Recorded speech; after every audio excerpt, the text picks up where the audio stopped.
takes a lot of thought, Nick, and I want to run it by you. Sure. I think the surefire first ballot Hall of Famer, Mantar. Everything has a more real sports feel, and it gets you invested that much more. The dude's teeth aren't probably as big either. It gives it more of a big fight feel. It makes it feel more real. If that glass shatters, I won't be ashamed. There will be happy man tears streaming down my face. Just the goosebumps will be bumped out. I'll hold my arm out like The Rock so you can see my goosebumps. And I'll have happy man tears coming down my face if that glass shatters. Oh, my goodness. And now, your hosts of the Card Subject to Change podcast, for frequency's sake tag team champions of the world, the Wizard CZ, and never wrong, Nick Bull.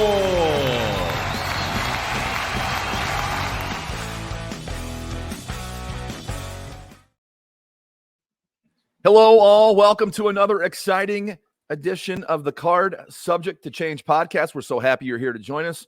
Welcome in. We're here to talk some wrestling, and this is the podcast by the fan for the fan. And in doing so, we're having a fan on today. But before we get to that fan, I got to introduce you to my tag team partner, co-champs of the For Frequency's Sake Network. We are the tag team champs of the world, the Wizard CZ. Wiz, how you doing?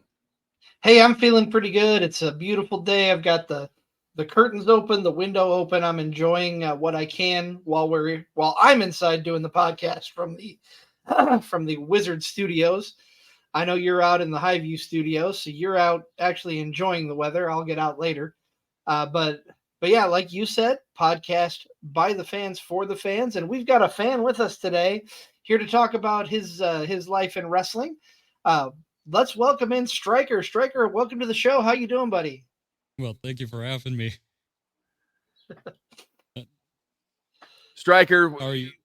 We're doing great, Stryker. We're happy you're here. Of course, this is the man. This is the mystery man under the hat. We're going to do all we can to get to know Stryker here in the next 45 minutes to an hour or so. And we both met Stryker at an SCWPro show. That's the best part about being at a wrestling show, is meeting the fans and interacting with them. And Stryker is a fan of our show, of course, but talk about what it means. I'll ask you the first question I ask all of our guests, Stryker. What is it about pro wrestling? Why pro wrestling? What got you hooked?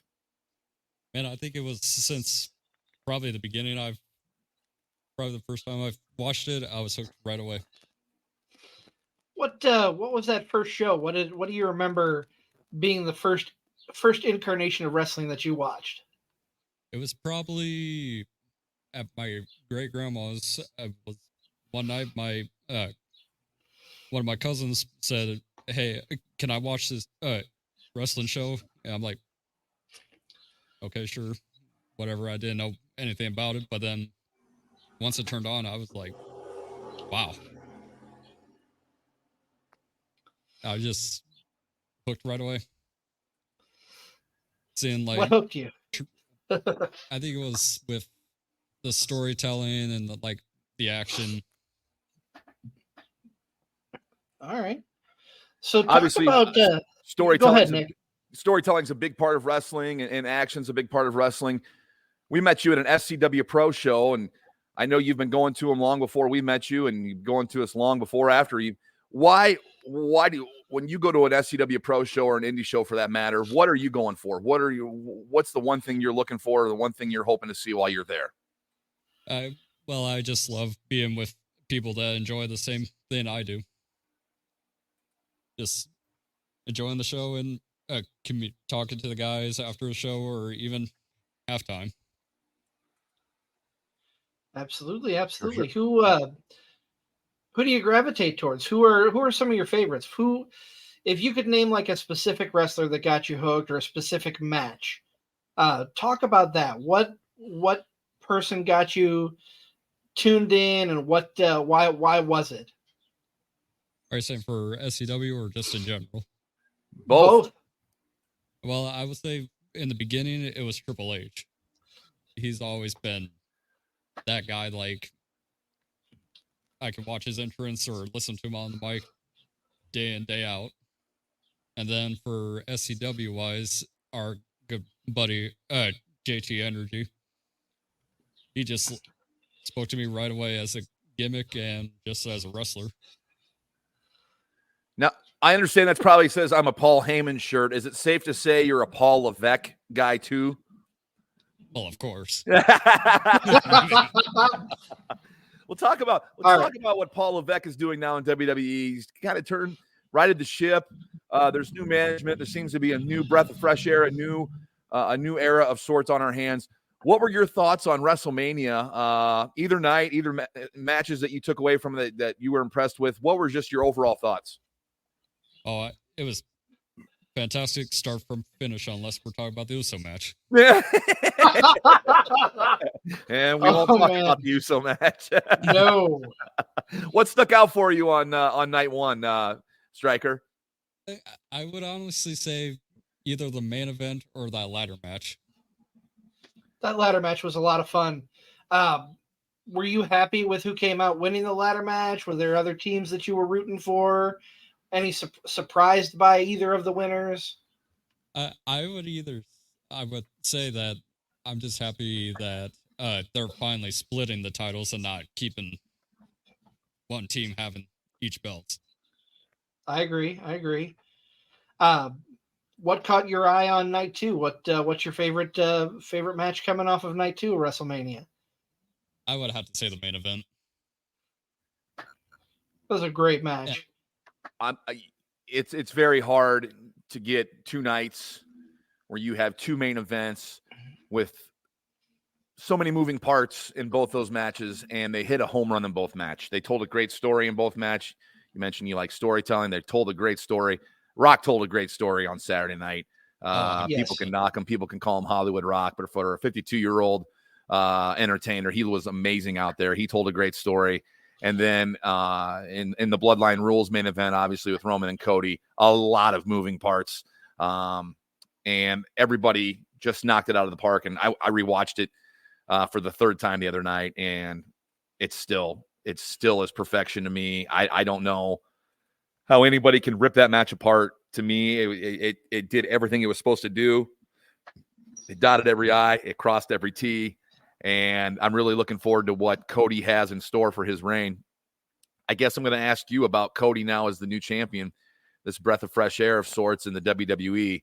Who are some guys you want to see him take on in his title reign coming up? A bunch of fresh matchups that we haven't seen before, possibly never seen. Talk about some matchups you would like to see Cody have.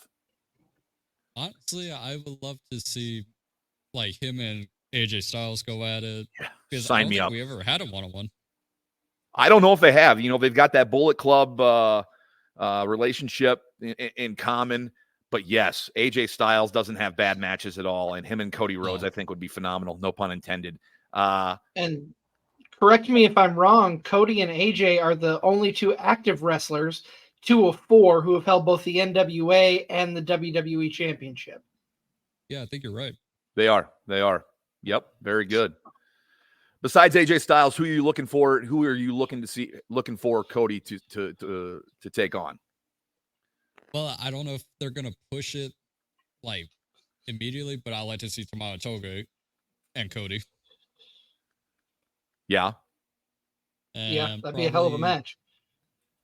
Maybe if we're lucky, maybe a Jey Uso, a former tag team partners go at it. What were your thoughts? You know, you mentioned Tama Tonga. What were your thoughts seeing him arrive on the scene on SmackDown? I'm just surprised they were giving him the main event push. I thought they were going to put him to NXT at the time. I think there were a lot of people sharing those thoughts. It's I don't think it's a bad thing. He does have that lineage with the bloodline, not directly, but directly, but not directly, if you know what I mean. Yeah. I think that's gonna be a lot of fun. I think we're going to see another incarnation of the bloodline civil war as things shake out. Possibly, I've seen speculation online, and I wouldn't be opposed to this. possibly a Jacob Fatu coming in and teaming with Tama Tonga and Solo, and the Usos reuniting with Roman to kind of decide who the tribal chief is moving forward. Is it going to be Solo? Is it going to be Roman? I see those two being the headline in the near future. They're really sowing the seeds, fellas, I think, for something special. And it started the other night on SmackDown. That was special, how they brought in Tama Tonga, beat down Jimmy, kicked him out. Solo stomping on Heyman's phone, much to Heyman's dismay. Heyman played that segment perfectly, in my opinion. He just, when one door closes for Heyman, another one opens. And this is another storyline for him to shine in and to be great in. And I'm telling you what, when Roman Reigns does return, it'll probably be to a face pop to take on the Rogue bloodline, and it's going to be magical. It's going to be great. Like, it could be 2 months down the road. It could be 6 months down the road. I really hope they let this story soak, let it become a bigger thing, get another member in there, let these members run roughshod. And then when that moment comes back, it's going to be great. And Heyman's going to be, and I'm going off you wearing the Heyman shirt there, Stryker. Heyman's going to be a big part of this storyline as well. I could totally see that happening because I feel like we're going to have like who's Heyman's on the side with, the new bloodline or the old bloodline? Right, because Solo answered. Solo told him these were the tribal chief's orders, which they clearly weren't. It seems as though Solo is acting as a rogue member of the bloodline, which I love.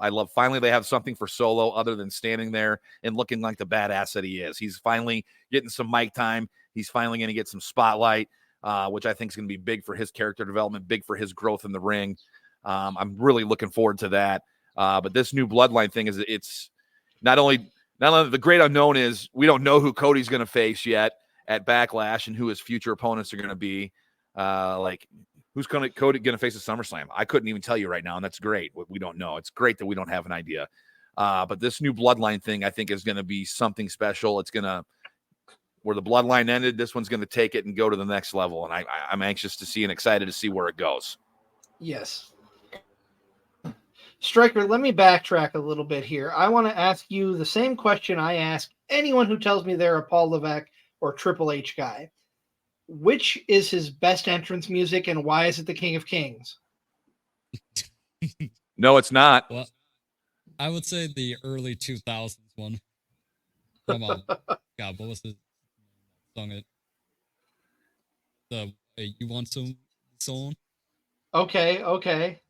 So, and King of Kings will also be one of the best theme songs as well. Now I know what Never Wrong's gonna say. He's partial to the Evolution theme. I can see it in his eyes, and I'm not negating that. But what I meant when I asked that question is Solo theme song. Okay. The Evolution theme is absolutely amazing.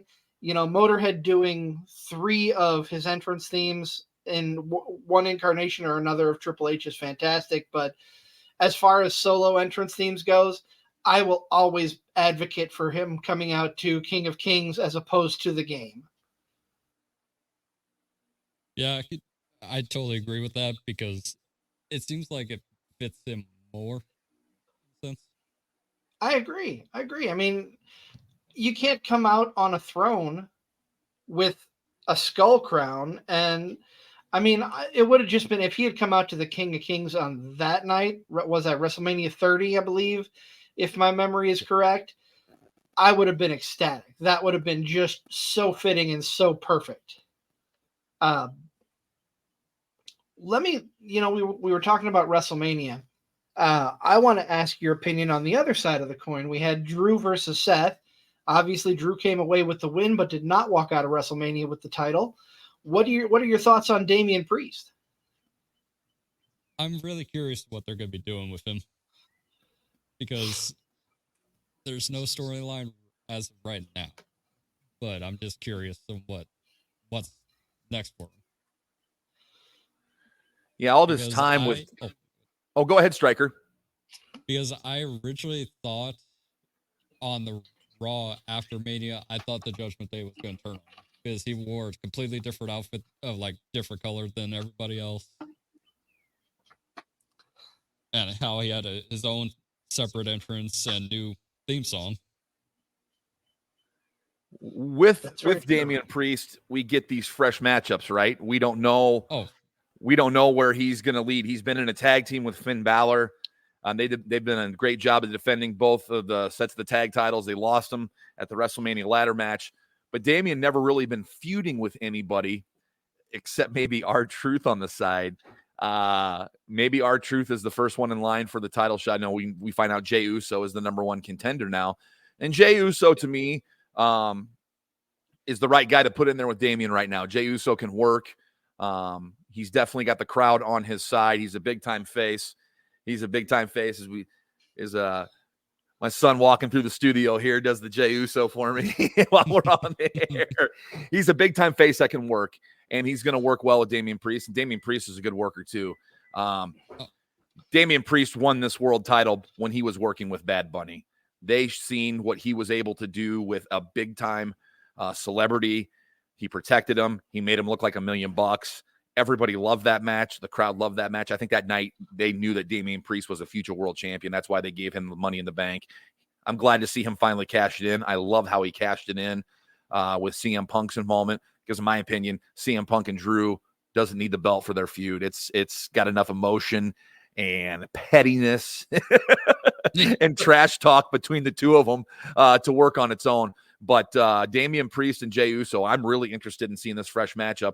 And we're going to get a bunch more fresh matchups, fellas, as we have the drafts in the coming weeks. I mean, we haven't even really talked about the draft yet. I mean, so much can happen in just these next couple weeks, people switching shows. So we might get Jey Uso and Damian Priest might be just a one-off before the flip-flop of the draft happens. So I don't know. I'm really excited to see what the draft brings.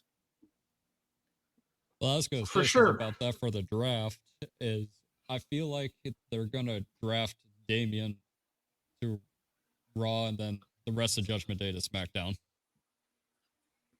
So that would leave him out of SmackDown, leave it door open for another member of SmackDown of Judgment Day over on SmackDown. I like that idea. It keeps the group relevant. It keeps it fresh, and then it keeps him on his own. It would be interesting to see how the Judgment Day acts without one of their key members not with them. Wiz, what do you think about that? I actually got to wonder if it's going to be the other way around, because Cody's been floating around on both shows, and since he's been back, he's been a Raw guy. So I kind of wonder if Damian will get drafted over to SmackDown with the title, keeping Cody on Raw, and the Judgment Day staying there. I like the scenario where they're separating. I think that would offer more fresh storylines, fresh matches. But I gotta wonder. I really gotta wonder if Damian goes to SmackDown and takes the World Heavyweight Championship there. I could see even that. I could see that. I think the biggest question mark with the Judgment Day is, where does Dominic Mysterio land? Is he get separated from the group, or does he stay with Mommy and Rhea Ripley? I hope he sticks with Rhea. I want to see where that natural progression goes. See when the breakup does happen. I don't want it caused by the draft. I want it to happen naturally through storyline. So that's what I'm hoping happens. But you're not going to have both champions on Monday Night Raw. Wiz, no. That's a good suggestion. And you got to think with Raw inevitably going to Netflix here in 2025. It's going to a few short months away. 2025. It's going to be here before we know it. They're going to want a big impact, no pun intended, on Netflix. And I think Cody's going to stay on Raw, and I could see Damian moving to SmackDown, getting the World Heavyweight title back on SmackDown, where it belongs, I think. Let me go back to something you were talking about, Nick. Oh, for sure. And that is Rhea and Dom. I agree. I would love to see the progression of their story, but I have a feeling that Dominic is going to get lured away by Legado del Fantasma. I really think that is in the works. They've kind of planted the seeds a little bit with his partnership with Santos. I'd love to see that happen. I'd love to see the progression of him and Mommy, but the eventual lure of Legado del Fantasma. I think that'd be fun. I think that makes sense with Legado del Fantasma feuding with LWO. Ray on one side, Dominic on the other makes sense. We've seen the match at WrestleMania. I got to think that's not the last time we're going to see those two factions cross each other. Maybe they see enough in Dominic to break him out on his own and to get him into Legado, get him into another group and push him to be a bigger character than what he is in Judgment Day. I don't know. I'm excited to see it, but I think he's going to get separated from the Judgment Day. I do. And you're probably right, CZ, Wiz, with your fortuitous thought that he's going to end up with Legado and Santos Escobar. I like that combination. I think Santos would be a good learning tree for Dominic. I think I would like to see him stay with Judgment Day, but if he is separated, that'd be a good landing spot for him. And you got to kind of think they've got to even the scales a little bit, because the LWO, in my opinion, is becoming oversaturated with talent. I mean, you've got. You mean like the real NWO? A little bit, just a little bit. How many LWO members are there now? 7, 8? There's plenty of them. Oh man. So, Stryker, talk about, we've been talking about WrestleMania matches. We've been talking about your time at SCW. Talk about, where have you been in the wrestling world? Talk about some of the shows that you've attended, who you've seen live, whether it be on the independent scene, be in the big leagues.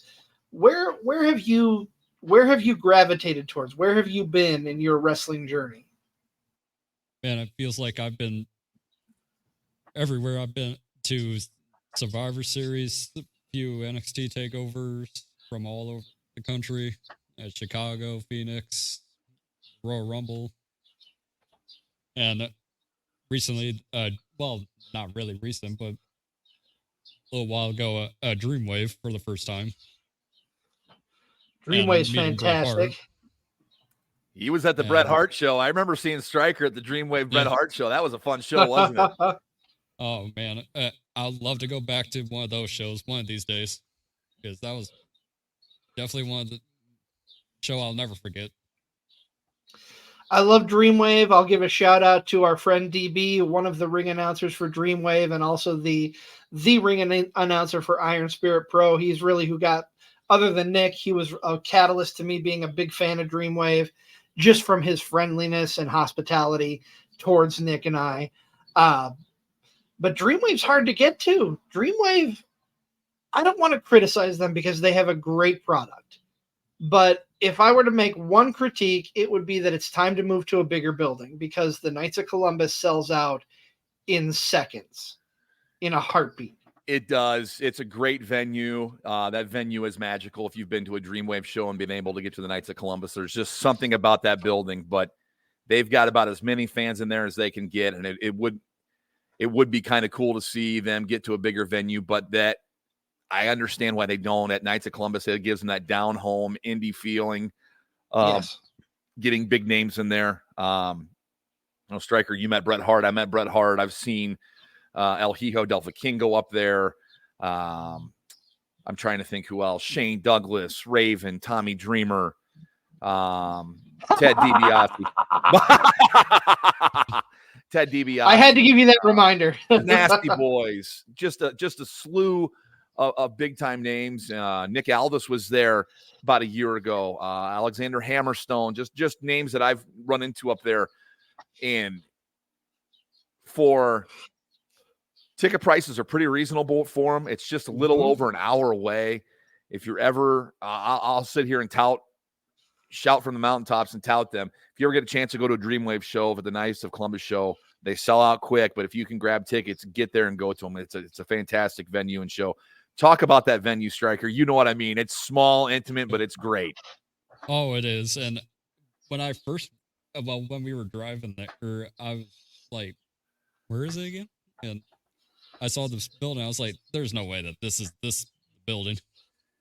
But when I went in, I was just amazed at the same time, because it's a beautiful building. Don't get me wrong. But I do agree saying that they should have, like, maybe a bigger building. kind of like the community center we have for SCW. Yes, I mean there were some great memories at the Walcott Coliseum, right? And that was a Yeah. smaller venue. I do too. It's the MSG of SCWPro, in my opinion, but a better move for sure for them. I'm sure financially with getting tickets, more people through the doors at the Bluegrass Community Center, and the Bluegrass Community Center has turned into a great venue with great memories. Anniversary show last year, that 20th anniversary show was magical. There's been some great shows leading up to Epic there. Epic's going to be there in a couple weeks. I'm assuming you're going to be at Epic, right, Stryker? Oh, 100%. I actually have a funny story about Epic, is how this app became popular. Yes, do tell. So in 2022, when Sky Too Hottie came in. Yep. And I was I bought this hat maybe a week or two before, and I was like, might as well just wear it, because why not? And then during Scotty Too Hottie's match with Connor Braxton, I feel someone grab my hat. I was like, I didn't realize it was Scotty, and he actually did a few punches on Braxton, and then did a hat flip, and then placed it back on my head. and now it's a permanent fixture at every independent show you go to. It has to be there, right? Well, any wrestling show. Yes, it has to be there. That's how. For those who are not in the know, go ahead. Stryker is known as the Garth Brooks of SCWPro. And ask anyone you know, Scotty. and they will tell you. when that was Scotty, actually from Sky Too Hottie, then when himself, Scotty Too Hottie puts you over, you got to wear the hat, right? Oh, for sure. Because that's how I met him. That's how I met Stryker. I recognized him as the man in the hat. I'm like, got to get to know this guy. I'm glad that we're getting to know him here on the Card Subject to Change podcast. We are going to pause here, as we customarily do, to give a little love to our sponsors. This is the Card Subject to Change podcast, the podcast by the fan for the fan. We are powered by Low Pies Pizza, built by Durham Remodeling, colored by Ryan Allison Tattoo, and protected by Jared Zook of Country Financial. Glad to have him on board. We're glad you're on board too. Please stay with us. We'll be right back here with the mystery man under the hat, Stryker, right after these messages. Football season may be over, but for frequency's sake, still has you covered for all your sporting needs. Tune in every Sunday when the best professional wrestling podcast around, Card Subject to Change, gets you caught up on everything inside the ropes. They won't miss a count with weekly analysis and interviews. More into auto racing? We've got a double dose for you on the track. Tune in to Fast Money with Rod Villagomez each week and win some money with the quickest bets in all of sports. Want more insight from Pit Row? Check out the Green, White, and Checkered podcast, where they give their insight on everything happening on and off the track. Need your basketball fix? Points in the Paint has you covered, with live shows every other week looking at everything in the association. Backed by popular demand, we have the return of The Payoff Pitch, FFSQC's baseball show, covering you on news around the MLB. If you're missing football, don't fret. Mark and Dan still have you covered in the football lounge. Missing Joe Winkle? Probably not, but he's still here talking sports on Educated Ignorance. Football season might be over, but we've still got you covered. For frequency's sake, you know what we mean. For Frequency's Sake is brought to you by Durham Remodeling, serving the Quad City area's remodeling and repair needs since 1973. Clint's Draft House, grab a bite and a pint. 7th Street Moline. Low Pies, New York-style pizza served up by the slice or pie, Davenport. Lifted Energy, energy drinks, coffee, donuts, and more. #GetLifted. Atomic Sports Cards and Collectibles. Sports cards and memorabilia, vintage clothing, hats, pennants, and more. Ryan Allison Tattoo. Step into the vibrant world of tattoos with Ryan Allison. And A Cut Above, offering quality custom woodwork designed specifically around our customers. Welcome back to the show. Hey, we're so glad you're tuning in here. This is Card Subject to Change, podcast by the fan for the fan. We are powered by Low Pies Pizza, built by Durham Remodeling, colored by Ryan Allison Tattoo, and protected by Jared Zook, Country Financial. Want to take a quick second to everyone who's tuned in. Appreciate you watching us live. If you are, if you're over on our YouTube page and you haven't already, give us a like and a share and a subscribe, and even hit that bell for notifications when we hit drop more content. Before we get back to our guest, I need to take a moment and remind you all about the Sandra Lee Memorial Car Show, the 3rd annual Memorial Car Show. Card subject to change, proud sponsors of the car show this year. This is 100% a charity event as the proceeds go to the Autism Society of the Quad Cities. The reason we bring this up, the reason we're sponsors, we're going to have a small presence there, but you can meet famous wrestlers like Fred Ottman, who you know better as maybe Tugboat, or perhaps even the Shockmaster. Cowboy Bob Orton is going to be there. The Godfather is going to be there. Sorry, is my train of thought derailed? Coco Beware. Coco Beware is going to be there. The original Glow Girl Hollywood, USWA superstar Luke Graham Jr., plus other celebrities from the car world like Von Hot Rod. Like I said, all proceeds go to the Autism Society of the Quad Cities. If you want to register a vehicle, it's $20. But if you want to make a donation, it's a suggested donation of $5. Kids under 12 and veterans and first responders get in for free. And you can even pick up a limited poster for autographs. There's only going to be 50 of them, so you got to get them while they last. And you can also get in on a raffle for a Pepsi pedal car. Tickets for that are just $1. That is May 4th. Head on over to the Rock Island County Fairgrounds. You'll see the Wizard and Mr. Never Wrong Nick Bull. We will both be there at least at some point, talking and shaking hands with the wrestlers. But it's going to be fun. I'm excited. But let's get back into it, Nick. We've got a guest on the show like we often do, and he is the Garth Brooks of SCWPro, Mr. Stryker. Stryker, are you planning on making it out to the car show to see any of those wrestling celebrities? Well, sadly, I won't be able to attend. I'm going down to Florida at that time. I wish I could. That's not a bad place to be. There's a lot going on May 4th. We got Backlash. I know our friends, I believe our friends at Absolute Pro Wrestling are putting on a show in Waterloo. There's a lot of wrestling happening. There's a lot going on. But let's kind of get back into things here. Backlash is that day. I mean, that's a special Yes. start time. I think it's like noon or 1 o'clock here since they're over in France. I mean, I know the card is pretty lacking right now, Stryker, but what are you most looking forward to or want to see happening at Payback at Backlash and going forward? It's like you just said, it's lacking the card right now.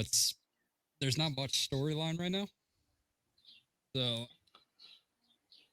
I'm just. But if you were booking it, how would you book it? What would you want to put on there? Oh man, I would maybe do a Raw tag team title match with Awesome Truth and Judgment Day, and probably maybe an upcoming team against A-Town Down Under for the SmackDown tag team titles. And Let's throw New Catch Republic in that match. I would love. I love those two. Pete Dunne, Tyler Bate, fantastic.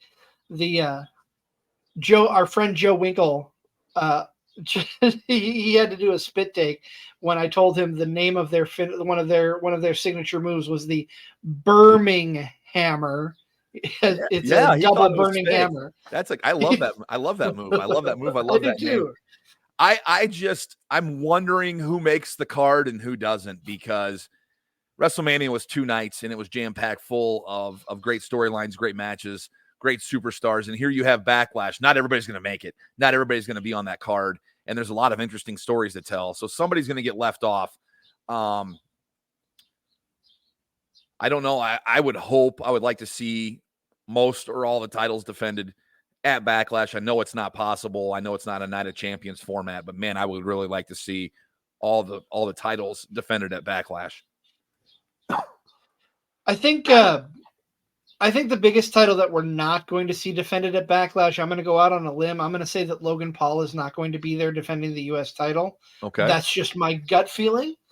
But, I want to let me throw this out to both of you here. We had a little story between Bailey, Naomi, and a favorite of the card subject to change because it's always Tiffy time. Tiffy time. It's always Tiffy Central time in this podcast. Does Tiffany Stratton make her way into a title match against Bailey? Possibly a triple threat with Naomi there as well?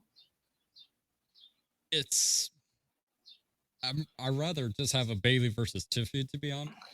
But that's just me. Because we all know that she's going to become one of those megastars. Oh, yeah, absolutely. And I agree, but the way things played out on SmackDown kind of makes me lean towards it being a triple threat. That's just my thought process. Like we could see maybe, that quote-unquote women's title match next week, and then Tiffany's going to interfere somehow. I could see that. I'd be all about that. She is the next megastar that they have. So they are going to feature her as predominantly as much as they can. And whether or not she has a belt or not, she's not going to be denied. Like, she is going to start being on every show. Maybe she's not in this match, but maybe she comes out and costs Naomi. And then you get a feud with Naomi before she moves on to Bailey. But I have my eyes obviously set on Tiffy time in this upcoming draft because I think she is one of the key players that's going to end up moving. I think if she moves to Raw, look out. They're gonna push her to the sky. But she can still get her push on SmackDown, working with the likes of Bailey, Naomi, Jade Cargill down the road. But look for her in the draft. That's one of the big stars that I have in the draft that I'm looking forward to seeing where she goes and seeing just what they have in store, what they have planned for her. Well, I was thinking for Backlash, I feel like there's going to be something's going to happen between Gable and Sami Zayn for Raw, and I feel like they're going to do a rematch at Backlash. I do too. Got that feeling too, Stryker. I like where you're going there. There's definitely some tension, foreseeable tension. Not tension yet, but foreseeable tension. They're kind of buddies now. Hey, you helped me get ready for the Gunther match. Thanks for helping me. I'm going to pay you back with a match. But Gable's not going to play nice in that match. I think Gable is going to maybe bend the rules a little bit, do something he's not supposed to do something out of character. I know we've kind of talked about this previously, CZ. I don't know if it's on the show or off air. You see Gable doing something, some shenanigans to get the belt or to somehow screw over Sami Zayn, don't you? The turn is coming.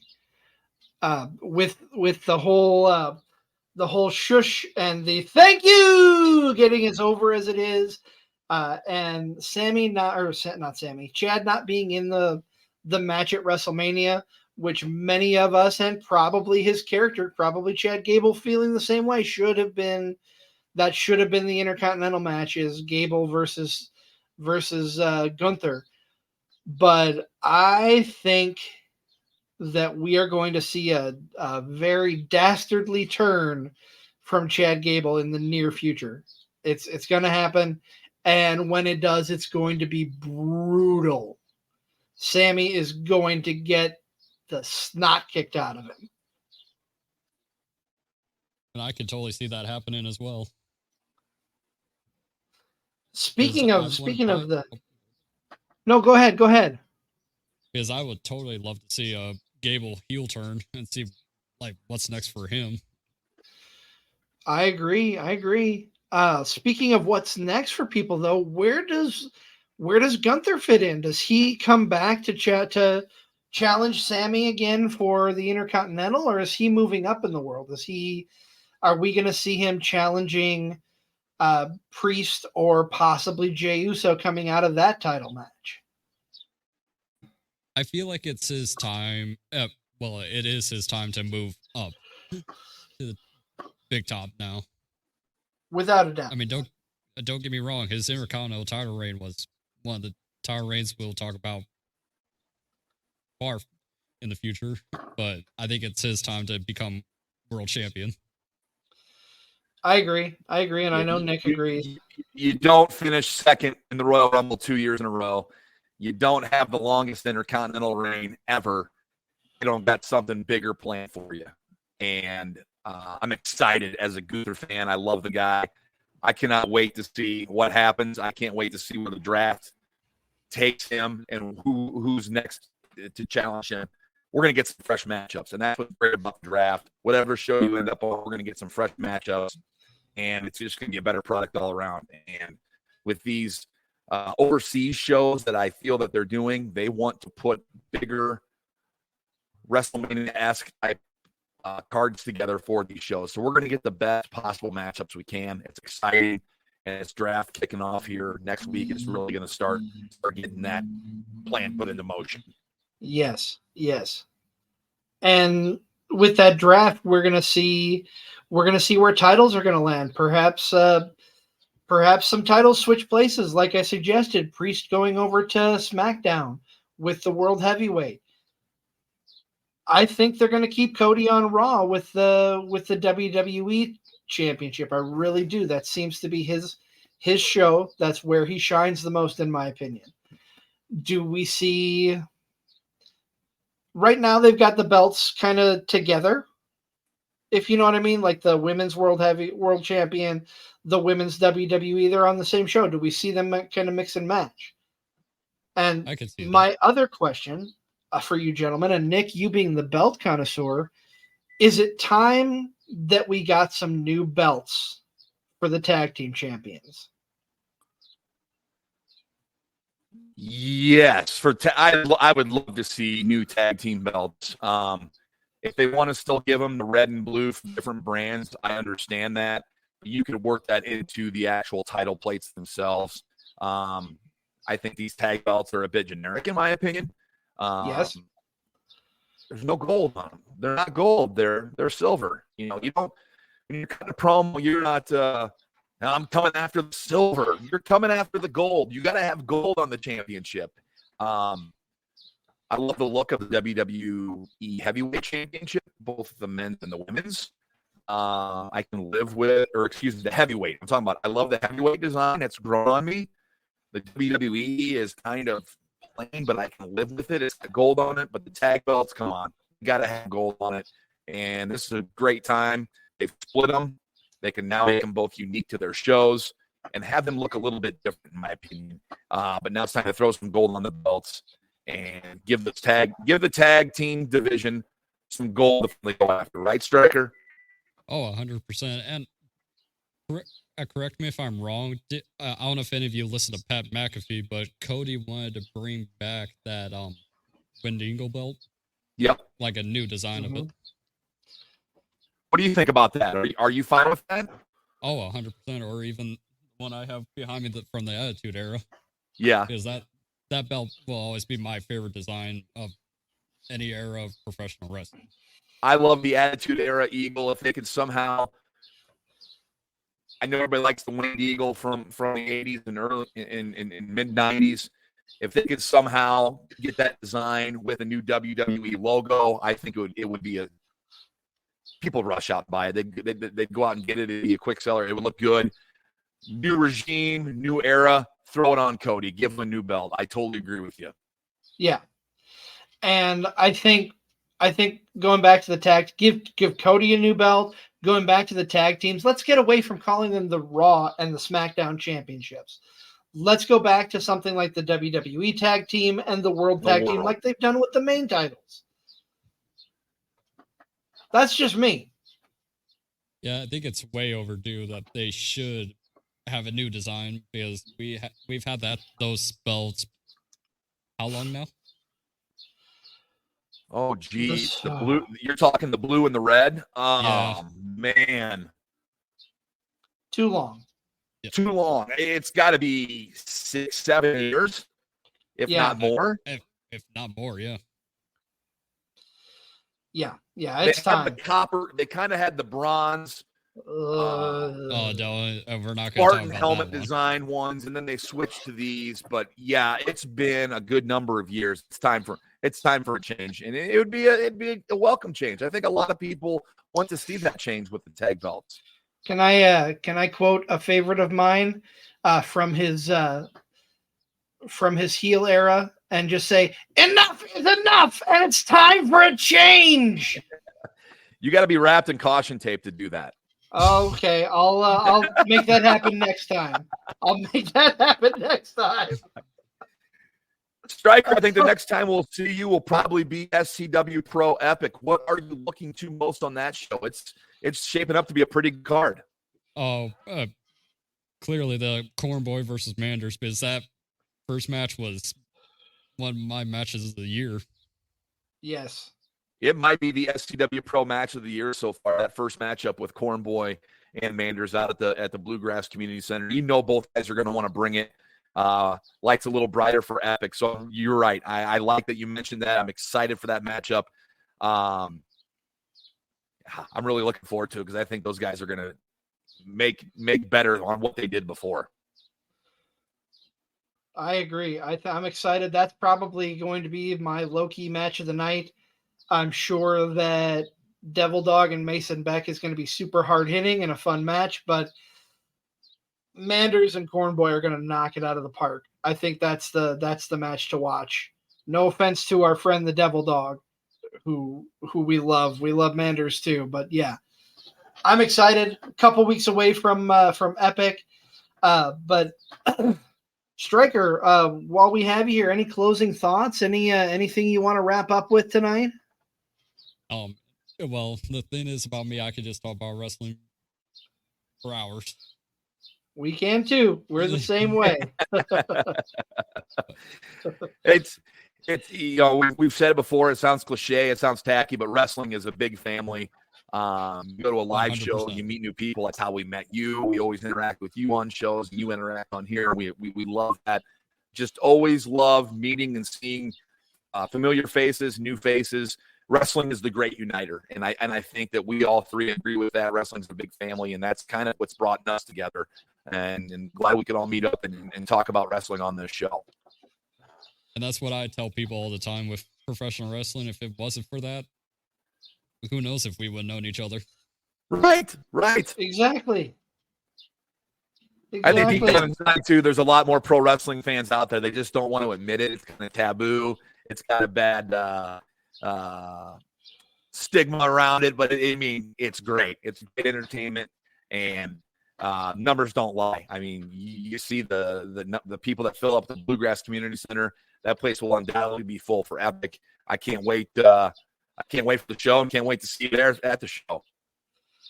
100%. I can't wait to see you guys as well. Same here. That is going to wrap tonight's episode of Card Subject to Change. If you're watching and you're on YouTube, don't forget, give us a like, share, subscribe. Card Subject to Change, once again, is powered by Lopez Pizza, built by Durham Remodeling, colored by Ryan Allison II, and protected by Jared Zook Country Financial. We'll be back next Sunday. We're at an earlier time again. Next week, we're coming to you at 4 o'clock to give Nick and I time to watch AEW Dynasty. But next week, super excited. We have Mr. Good as Gold himself from Dreamwave, one Connor Hopkins, coming on the show. That's going to be a fun interview. I can't wait. Thank you again for tuning in. For our good friend Stryker, for my partner, Never Wrong Nick Bull, I am the Wizard CZ, and we will see you all next time right here on Card Subject to Change.